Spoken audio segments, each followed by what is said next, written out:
আসসালামু আলাইকুম। গতি অধ্যায়ের গাণিতিক সমস্যা সম্পর্কিত দ্বিতীয় ক্লাসে তোমাদের স্বাগত। আগের ভিডিওতে আমরা টাইপ 1 গাণিতিক সমস্যার সমাধান করেছিলাম। এই ভিডিওতে আমরা টাইপ 2 গাণিতিক সমস্যা নিয়ে কাজ করব। আগের ক্লাসগুলো মিস করে থাকলে ডেসক্রিপশন বক্সে দেওয়া লিংক থেকে ওই ক্লাসগুলো আগে দেখে তারপর এই ভিডিও দেখার পরামর্শ রইল। তো টাইপ 2 তে তোমাদের জন্য যে গাণিতিক সমস্যাটা রাখা হয়েছে সেটা তোমরা একটু দেখো।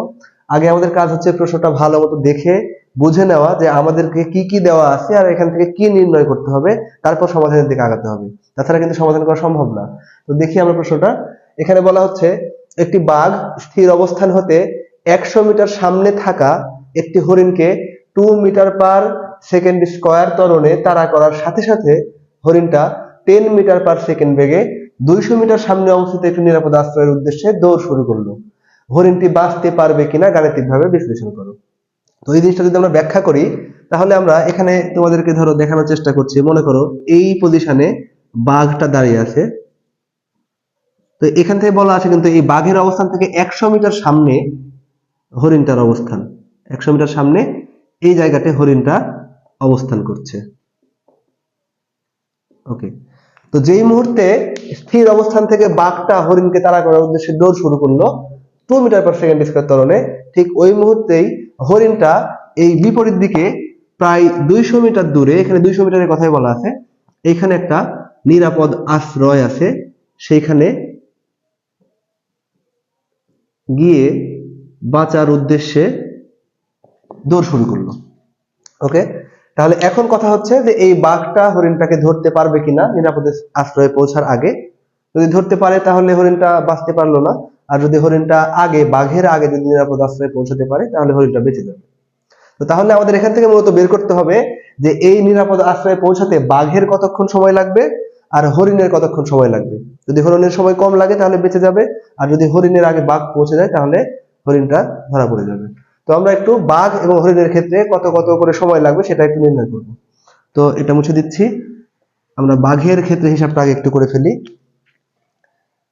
বাঘের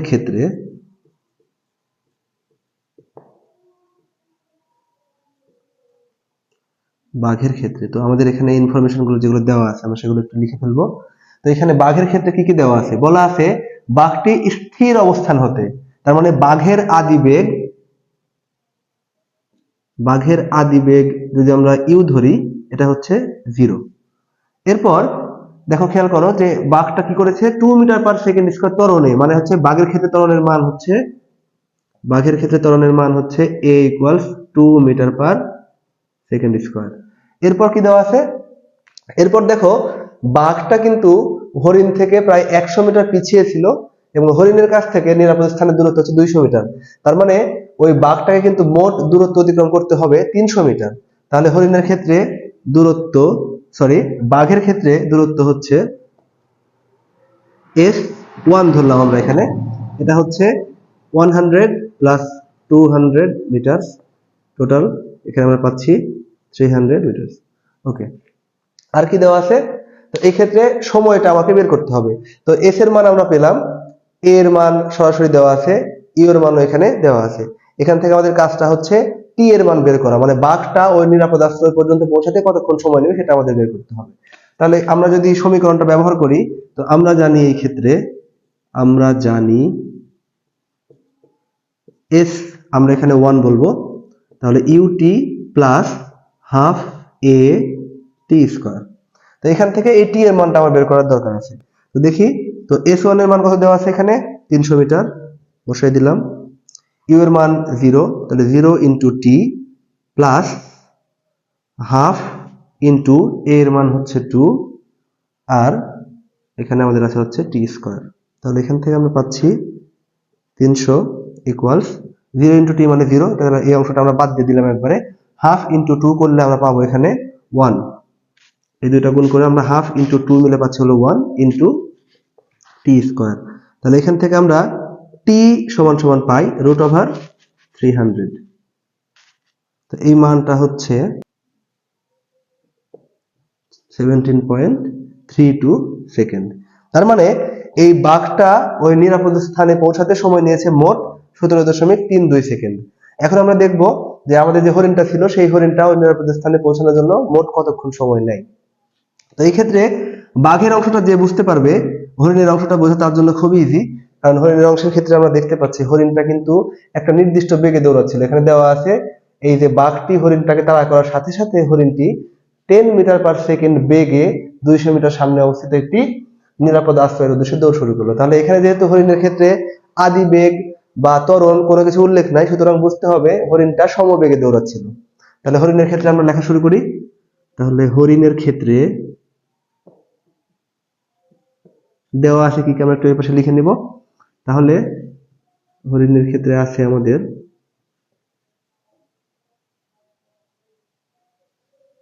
দেওয়া আছে হরিণের বেগ v equals 10 metre per second. আর হরিণের ক্ষেত্রে কিন্তু এখানে যেমন আমরা বাঘের ক্ষেত্রে দেখেছিলাম s এর মান 100 প্লাস 200 আমার যোগ করে দেখাতে হয়েছিল, কারণ বাঘটা কিন্তু হরিণের চেয়ে প্রায় 100 মিটার এক্স্যাক্টলি পিছনে ছিল। কিন্তু হরিণের ক্ষেত্রে তো 100 মিটারের কাহিনী নাই, হরিণটা জাস্ট 200 মিটার অতিক্রম করলে নিরাপদ আশ্রয়ে পৌঁছাতে পারবে। তাহলে এই ক্ষেত্রে হরিণের ক্ষেত্রে s এর মান আমরা s2 বলি, এটাকে আমরা সরাসরি 200 লিখে দিতে পারি, 200 মিটার। ওকে, তাহলে হরিণের ক্ষেত্রে যেহেতু সমবেগ, তাহলে এখানে আমরা লিখতে পারবো s2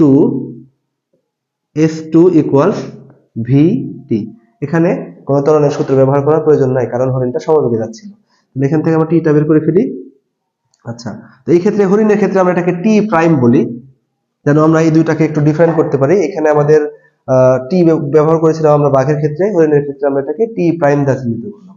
তাহলে এই জায়গাতে আমরা বলতে পারি T prime equals s2 divided by v।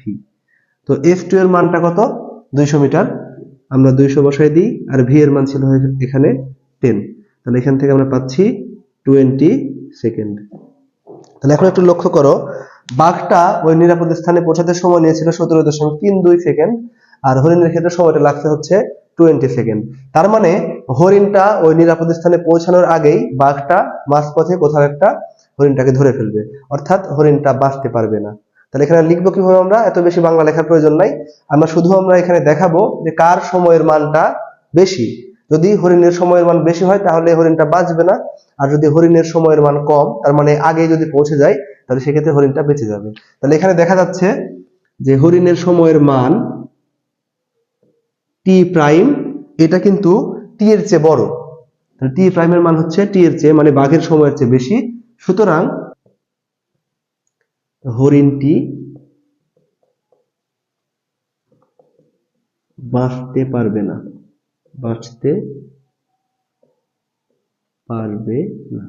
এটাই তোমাদের আনসার। তো তোমরা যদি বাঘ ও হরিণের অঙ্কটা বুঝে থাকো, তাহলে তোমাদের জন্য একটা হোমওয়ার্ক আমি দিয়ে দিচ্ছি, তোমরা এটা সমাধান করে উত্তরটা আমাদের জানাবা। তো এখানে দেখো, এ নামক একজন ব্যক্তি একটি ক্রিকেট বলকে 40 মিটার পার সেকেন্ড বেগে খাড়া উপরের দিকে নিক্ষেপ করলো। ওই মুহূর্তে বি নামক আরেকজন ব্যক্তি 100 মিটার দূর হতে 11 মিটার পার সেকেন্ড বেগে বলটি ধরার উদ্দেশ্যে দৌড় শুরু করলো। বি ব্যক্তিটি বলটি ধরতে পারবে কিনা গাণিতিকভাবে বিশ্লেষণ করো। এখানে তোমাদের যেটা করতে হবে, যে এই বলটা যে নিক্ষেপ করা হলো, এই যে এ ব্যক্তিটি বলটা উপরে নিক্ষেপ করলো, এই বলটা উপরে নিক্ষেপ করার পর বলটা মাটিতে ফিরে আসতে যে সময়টা লাগবে সেই সময়, এবং বি ব্যক্তিটি দৌড় শুরু করেছিল, ওনার বল পর্যন্ত পৌঁছাতে কি পরিমাণ সময় লাগবে, এই দুইটা সময় তোমাদের কম্পেয়ার করতে হবে। তোমরা নিজেরাই অঙ্কটা করে এই বি ব্যক্তিটি বলটি ধরতে পারবে কিনা সেটা আমাদের কমেন্ট করে জানাবা। আশা করছি এই অধ্যায়ের টাইপ 2 গাণিতিক সমস্যা নিয়ে তোমাদের আর কোনো সমস্যা থাকবে না।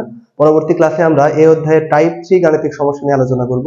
আমাদের চ্যানেল বা পেজে নতুন হয়ে থাকলে ফলো এবং সাবস্ক্রাইব করে আমাদের সাথে কানেক্টেড থাকো। আল্লাহ হাফেজ।